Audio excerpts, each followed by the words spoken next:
Alright, got another little project showed up at Chevy Farm. Get this little buggy. We need to do a little work too. Now the only work that we are going to do or need to do is mount this part back on the rear of it, because the engine that's in it is just hanging in there. And that's more or less for the engine mount that's trapped in there at the moment. You can see the mount there, there's nothing holding it in, just the bell housing. And that's not going to work.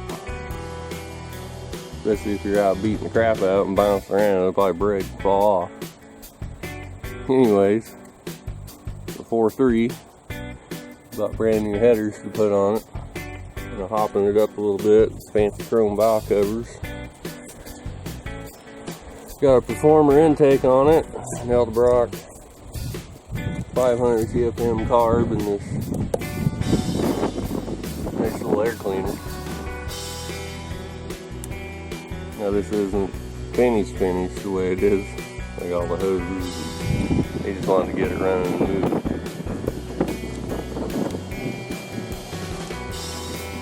Header on that side, you're thinking about, you actually wanted to flip them up so they come out this way, but you can't do that because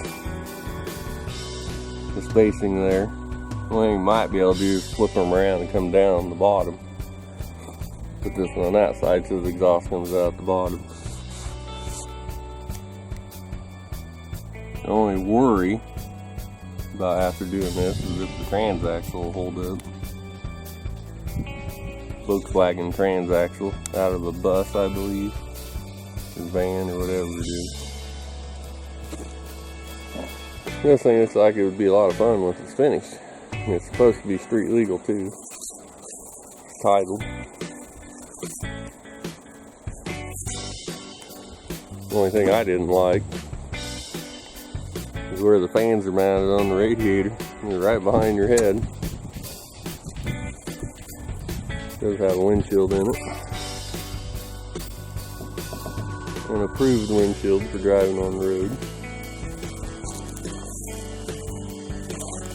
Looks like a pretty decent little rig.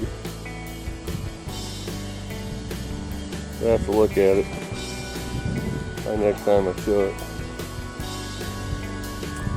All the cradle or engine mount or whatever you want to call it will be all hooked up on it. You can go jump some terraces, I guess.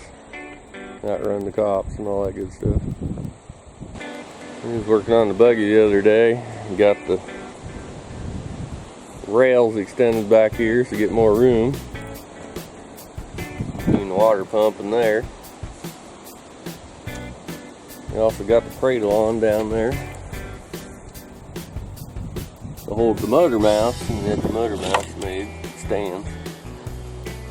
Basically all it needs to be is tightened down and some other final stuff done on that. Still got exhaust to do and a few other things. We're getting further on the buggy.